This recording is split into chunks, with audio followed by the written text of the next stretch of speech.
कहते हैं कि जब पाप का घड़ा ज़्यादा भर जाता है तो एक दिन आकर फूट ही जाता है। जब हमारे पापों का इतना घड़ा भर जाता है कि जो पाप होते हैं वे सीमित से असीमित हो जाते हैं, वो तो एक न एक दिन सबके सामने आ ही जाते हैं। आज की घटना में कुछ ऐसा ही होता है, जहाँ पर एक प्राइवेट हॉस्पिटल होता है। उस प्राइवेट हॉस्पिटल में एक कैंटीन चलाने वाला संचालक जो होता है, वो महिलाओं और लड़कियों को बंधक बनाता था और उनके साथ रेप जैसी घटना को अंजाम देता था। और इतना ही नहीं, उन लड़कियों और महिलाओं को सेक्स रैकेट में भी उतार देता है। और इस चीज़ की खबर जो होती है किसी को भी नहीं होती है, लेकिन जब इस घटना का खुलासा होता है तो वाकई में लोग सोचने पर मजबूर हो जाते हैं कि आखिरकार ऐसा कैसे हो सकता है। उसका जब फ़ोन देखा जाता है तो उसमें 20 लड़कियों की जो वीडियो होती है, उन्हें देखकर पुलिस वालों को वाकई में यकीन नहीं होता कि इस घटना के बारे में आज से पहले क्यों नहीं पता चला। आखिरकार इस घटना का खुलासा कैसे होता है वो जानते हैं हम इस कहानी के माध्यम से। चले तो बिना देरी के इस घटना को शुरू करते हैं। नमस्कार, आदाब, सत श्री अकाल, हर हर महादेव। मेरा नाम रूपा है और आज की घटना उत्तर प्रदेश का एक ज़िला लगता है कानपुर, और इसी के अंतर्गत एक थाना आता है नौबस्ता थाना, और इसी के अंतर्गत एक प्राइवेट हॉस्पिटल होता है। वो प्राइवेट हॉस्पिटल जो होता है वो एक मोहल्ले में होता है और वो एक घर में चलाया जा रहा था, यानी कि घर जो होता है किराए पर दिया हुआ था हॉस्पिटल वालों को। और उसके अंदर एक कैंटीन होती है। कैंटीन चलाने वाले व्यक्ति का नाम जो होता है केशव उत्तम होता है। केशव उत्तम जो होता है वो जहानाबाद फतेहपुर का रहने वाला होता है, यानी कि उसकी कैंटीन जो होती है बहुत अच्छे से चल रही थी। हॉस्पिटल में जितने भी लोग आते थे वहाँ पर कुछ ना कुछ लेने के लिए जाते ही हैं, और उन्हें किसी न किसी चीज़ की ज़रूरत होती है जिससे कि वे केशव उत्तम से आसानी से प्राप्त कर सकते थे। लेकिन केशव उत्तम जो होता है वो यहाँ पर कुछ और ही कर रहा था, यहाँ पर कुछ और ही चला रहा था। केशव उत्तम जो होता है उसकी नज़र एक दिन एक लड़की पर जाती है जो उसी मोहल्ले में रहने वाली होती है। केशव की जब नज़र उस पर जाती है तो वो लड़की जो होती है उसकी उम्र 14 साल होती है और कक्षा 8 में पढ़ने वाली होती है।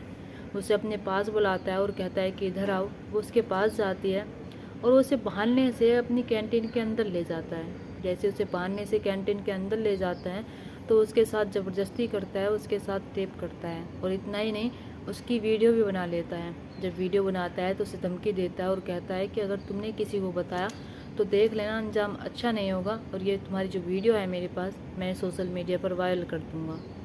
जब वो 14 साल की लड़की ये बात सुनती है तो ना ही तो अपने घर वालों को बताती है, ना ही किसी को बताती है। अब इसी का फ़ायदा केशव जो होता है, उस कैंटीन का संचालक जो होता है, वो उठाने लगता है। और जब जब उसका मन करता था तब तब वो उसे अपने पास बुलाता, और पास बुलाने के बाद उसके साथ ये सारी घटिया हरकत करते रहता था। अब ऐसे ही समय गुजरता चला जाता है। जब समय गुजरता चला जाता है तभी उस 14 साल की लड़की के जो पिता होते हैं वो गुमसुम बैठी हुई होती है। वे पूछते हैं जाकर कि बेटा क्या हुआ, क्या कोई बात है, तुम मुझे बताओ। मैं तुम्हें देख रहा हूँ कई दिनों से तुम गुमसुम हो, जैसे तुम पहले रहती थी अब ऐसे नहीं रह रही हो। अगर कोई बात है तो मैं तुम्हारा पिता हूँ, तुम मुझसे कह सकती हो।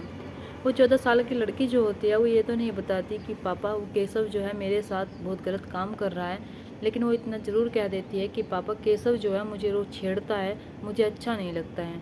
जब पिता ये बात सुनते हैं तो वो केशव उत्तम के पास जाते हैं और उसे धमकी देकर आते हैं कि अगर तुमने मेरी बेटी को आज के बाद छेड़ा तो देख लेना अंजाम अच्छा नहीं होगा। अब कि तुम्हें मैं पुलिस स्टेशन के चक्कर कटवा दूंगा। अगर तुम कैंटीन चला रही हो यहाँ तो थोड़े आराम से चलाओ।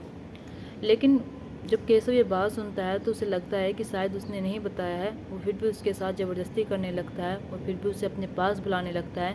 वो फिर उसे धमकी देने लगता है कि अगर तुमने नहीं आई मेरे पास तो मैं सोशल मीडिया पर ये क्लिप जो है, तुम्हारी न्यूड फ़ोटो जो है वो वायरल कर दूँगा। पिता जो होते हैं इस चीज़ से अनजान होते हैं कि उनकी बेटी के साथ कई बार वो कर चुका है। वैसे ही एक दिन केशव जो होता है उस 14 साल की लड़की को खींच कर अंदर ले जा रहा था। तभी पिता की नज़र जो होती है उस पर पड़ जाती है, और जब पिता की नज़र उस पर पड़ती है तभी पिता जो होते हैं अंदर पहुंच जाते हैं और केशव में बहुत मारपीट करते हैं। वे देखते नहीं हैं, सिर्फ अपनी बेटी की ओर देखते हैं कि उनके साथ वो कितना गलत कर रहा था। केशव जो होता है मारपीट में वो छुड़ाव करके भाग जाता है, लेकिन उसका फ़ोन जो होता है वहीं पर गिर जाता है। अब पिता जो होते हैं अपनी बेटी को देखते हैं। अपनी बेटी को जब देखते हैं तो अपनी बेटी से सारी बातें पूछते हैं। बेटी जो होती है एक एक बात बताती है कि पिताजी आज से नहीं कई दिनों से मेरे साथ ये सब कुछ कर रहा था। तभी पिता जो होते हैं उसका फ़ोन जो होता है उससे कहते हैं कि क्या तुम्हें इसका लोग का पता है। तो बेटी जो होती है वो कहती है कि हाँ पापा, मैंने उसे देखा है खोलते हुए। तो पिता जो होते हैं उसका लॉक खोलते हैं। लॉक खोलने के बाद अपनी बेटी की वीडियो देखते हैं, अपनी बेटी का न्यूड फ़ोटो देखते हैं, और जब वाकई में उसमें उनकी बेटी की न्यूड फ़ोटो और वीडियो होती है, पहले उसे डिलीट करते हैं और उन्हें बहुत शर्मिंदगी महसूस हो रही थी। और उनकी ही लड़की का नहीं, उसमें 20 लड़कियों की और फ़ोटोज़ थी और वीडियो थी, और इतना ही नहीं, उसमें कुछ ऑडियो क्लिप भी थी। कैसे उस हॉस्पिटल में जो कैंटीन संचालक है वो कैसे लड़कियों के साथ करता था और महिलाओं के साथ करता था। पुलिस वालों के हाथ में वो फ़ोन थमाता है, और फ़ोन थमाने के बाद कहता है कि मैंने अपनी बेटी की फ़ोटो और वीडियो जो होती है वो डिलीट कर दिया है, लेकिन इसमें 20 लड़कियों की और फ़ोटो हैं, वीडियो हैं। आप इनके बारे में जानकारी करें और देखें कि कौन कौन इसमें शामिल है, कौन कौन इसमें शामिल नहीं है। पुलिस वाले जो होते हैं उस 14 साल की लड़की के जो पिता होते हैं उनके अनुसार एफआईआर लिखते हैं। एफआईआर लिखने के बाद अब केशव की तलाश में लग जाते हैं, लेकिन इससे पहले जब फ़ोन में सब चीज़ देखते हैं तो वाकई में यकीन नहीं होता है। फ़ोन में 20 लड़की और महिलाओं के न्यूड फ़ोटोज़ और वीडियोज़ होती हैं, और जब उन्हें देखते हैं तो इतना ही नहीं, उसमें कुछ ऑडियो क्लिप भी होती है, जिस ऑडियो क्लिप में व्यक्ति जो होते हैं लड़कियों की मांग कर रहे थे, वे कह रहे थे कि हमें ऐसी लड़की चाहिए, और जिसमें इधर केशव जो होता है उन्हें कह रहा था कि ठीक है, तुम्हें ये लड़की मिल जाएगी, उस दिन मिलेगी, उस टाइम पर मिलेगी।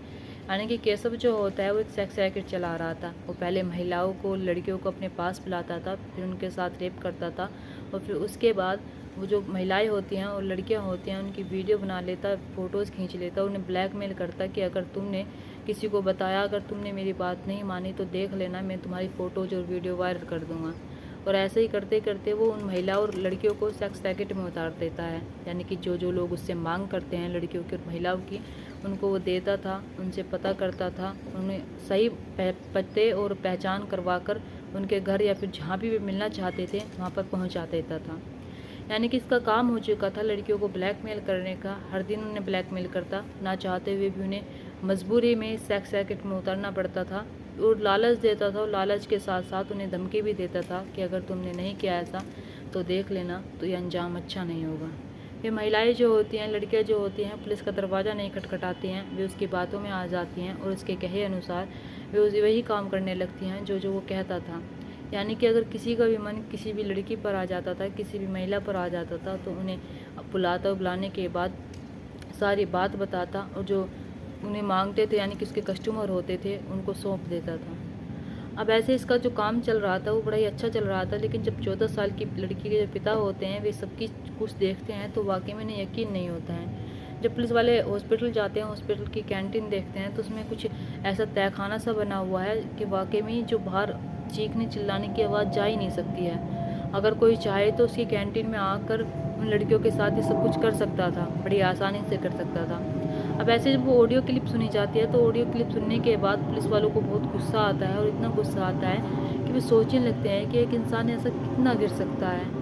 और इसमें से पुलिस वाले जो होते हैं उनके नंबर भी होते हैं, उन पर बात भी की हुई है, उन लड़कियों और महिलाओं को कांटेक्ट करने की कोशिश करते हैं, उनसे कहते हैं कि तुम्हारे साथ जो भी हुआ है तुम रिपोर्ट करवाओ, एफआईआर लिखवाओ, उसके बाद हम इस केस को आसानी से सुलझा सकते हैं, उससे कड़ी से कड़ी सज़ा दिलवा सकते हैं। लेकिन अगर ये महिलाएं, इनके घर वालों को नहीं पता है, इन लड़कियों, इनके भी घर वालों को नहीं पता है, किसी के भी घर वालों को नहीं पता होता है कि उनकी बहू बेटी के साथ इतना सब कुछ हो चुका है। इधर केशव जो होता है उन्हें बहला फुसलाकर अपनी कैंटीन में ले जाता था, और कैंटीन में ले जाने के बाद उनके साथ रेप जैसी घटना को अंजाम देता था और फ़ोटोज़ खिंचवाता था।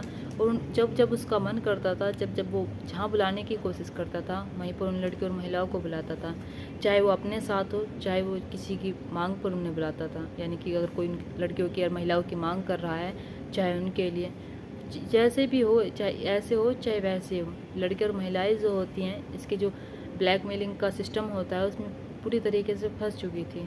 यहाँ पर ना ही तो हॉस्पिटल में किसी सदस्य को पता होता है, और ना ही गली मोहल्ले वाले लोगों को पता होता है कि केशव उत्तम ये काम भी कर रहा है। केशव उत्तम जो होता है अपनी कैंटीन में एक ऐसी गुफा सी बना लेता है, एक ऐसा तहखाना सा बना लेता है कि वाकई में उसमें सिर्फ वही जा सकता था। उसमें चारों तरफ शीशे होते हैं, और जब उसे खोला जाता है तो एक बटन से खोला जाता है। ऐसे ही जब भी वो उन महिलाओं को बुलाता था, उन लड़कियों को बुलाता था, बहला फुसला कर अंदर ले जाता था, और अंदर ले जाने के बाद वाकई में उनके साथ बहुत गलत करता था, और इतना गलत करता था कि वे लड़कियां जो होती हैं फिर बार बार इस गलत काम को करने के लिए मजबूर हो जाती हैं। यानी कि जब जब इसका मन करता था तब तब ये खुद भी करता था, और जब जब इसका मन करता था, जब इससे कोई डिमांड करता था लड़कियों की, महिलाओं की, उन्हें उनके पास भी भेज देता था।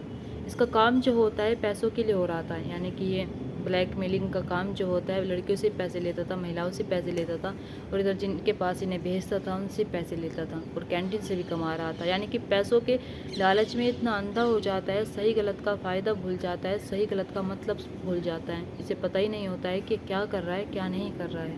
और उसकी जो फ़ोटोज़ मिली है लड़कियों की, वाकई में ही भी 20 लड़कियों की फ़ोटो मिली है और ना जाने 20 लड़कियों से ज़्यादा के साथ भी शायद इसने ये सब कुछ कर रखा हो, क्योंकि फ़ोन में तो केवल 20 लड़कियां ही हैं और 20 लड़कियों के साथ इसने एक फ़ोटो ले रखी है। यानी कि इतना घटिया आदमी, इतना बेकार आदमी आज से पहले कभी नहीं देखा है। इतना घटिया और बेकार इंसानों को वाकई में इस धरती पर नहीं रहना चाहिए और उन्हें बाहर घूमना नहीं चाहिए, उन्हें जेल के अंदर डाल देना चाहिए, फिर ऐसे ऐसे इंसानों को फांसी दे देनी चाहिए।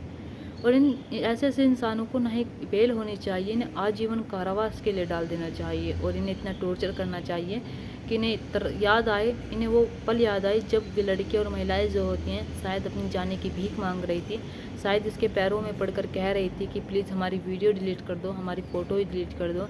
लेकिन जब ये उनकी एक बात नहीं सुनता है और इनका फ़ायदा उठाता है, उन्हें ब्लैकमेल करता है, ये सब कुछ याद आए और उस चीज़ को देखकर पछताए कि हाँ मैंने क्या किया था उनके साथ, क्या नहीं किया था।